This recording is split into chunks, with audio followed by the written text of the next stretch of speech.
Hi and welcome to this tutorial to build your painting skills.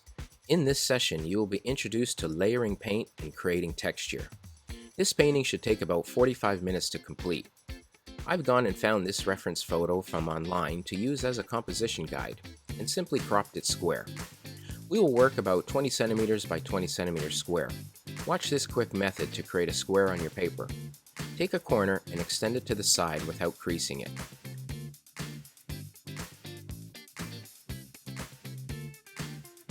For simplicity's sake, I will mark it at 20 centimeters. I've marked out the drawing digitally so it's easier for you to see. Pause now to lightly render it in your sketchbook, or continue watching to see me do it.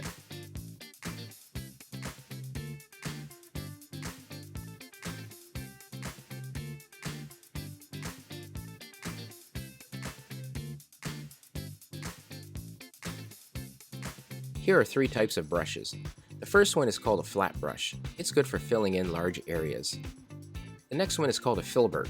It has a curved edge. The last one I have here is called a round brush. I tend to usually always use a flat brush, but I'll try and mix it up during this video.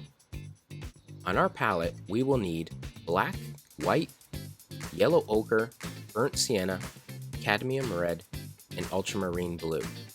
Note, we do not need large amounts as the painting is small. I also have a cup of water to rinse my brush and a paper towel. The first area we will paint is the sky. Take equal parts white and ultramarine blue. Mix it well and paint the sky area.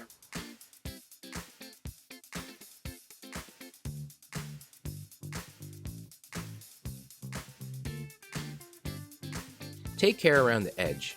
Note how I turn my brush to use the flat line to assist me around the edges of the barn.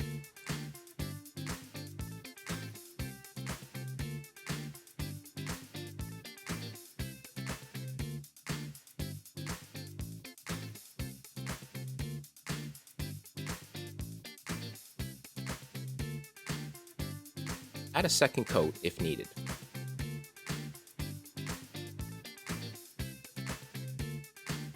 We are now going to create a glaze and paint the foreground area. A glaze is simply a diluted color. I place some drops of water on my palette and mix it with the ochre. You may need to experiment a little with this part, just don't make the glaze too watery. Feel free to make some tests on the empty area of your page. Once satisfied, paint the entire area.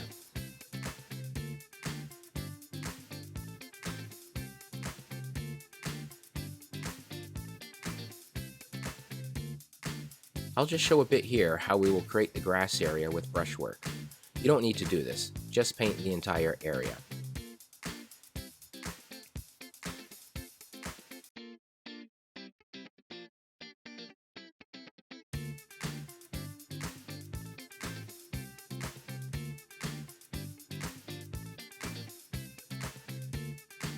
So I'll add more ochre to thicken the color from the glaze.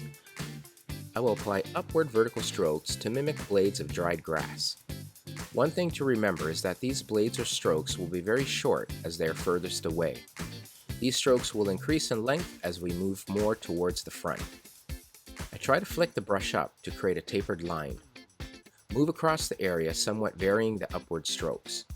Work your way down, slightly increasing the length. One area beginners often make errors is they begin to paint too mechanically, meaning their strokes become too pattern-like and look unnatural.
I'm then going to add more ochre and work on the middle area.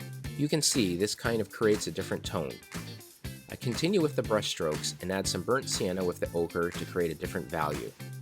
I'll work all the way down with this tone.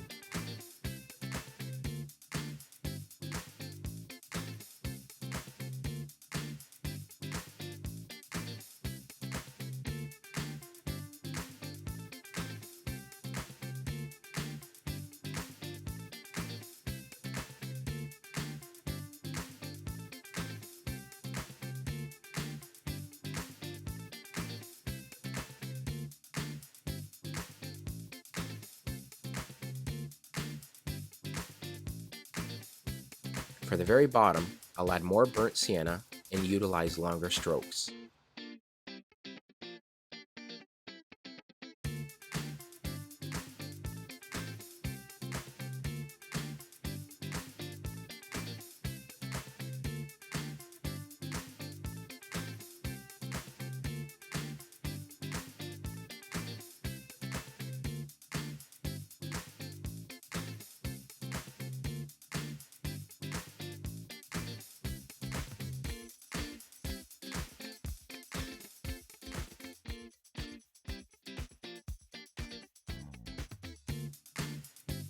So I'm wondering if we should have previously painted the blue over the barn. This may have helped to alter the red that we will use. I apply a blue wash to the area just to try it out.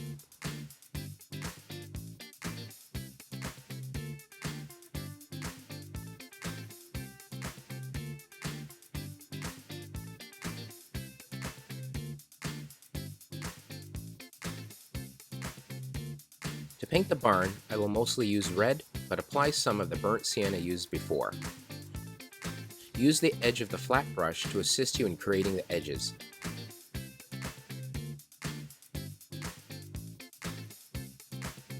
I'm going to add some blue to create a darker red tone.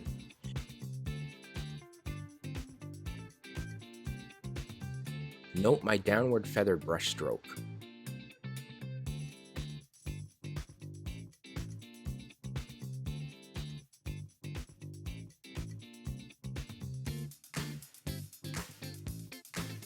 This painting would still work without the roof being painted. I mix some black with the red to create darker tones for some small shadow areas and to create fence posts. I'll then use this dark tone for the windows.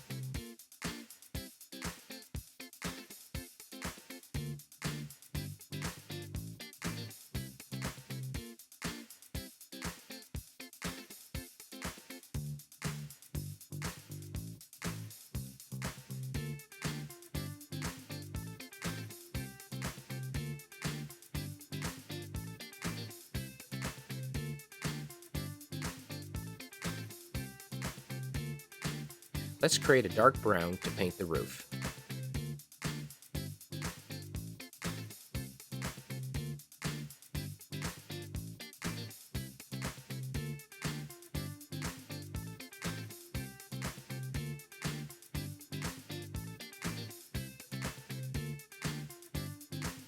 Lastly, I'll take the flat brush with some white to create the fence. Note how I use the brush to do it. If we reflected on our painting, what might we do better next time? I think I would use a brighter red for the front of the barn and perhaps paint the grass after painting the barn. It's usually better to paint from the back to the front. If you look closely here, it may look better if some of the grass work extended over the barn and not have this blank section. I hope this has helped you develop some technique. Be sure to check out some of the other videos to continue building your skills. Painting takes time and practice. Don't give up. Lastly, just a shout out to Mark Daniel Nelson, as this activity was adapted from his book.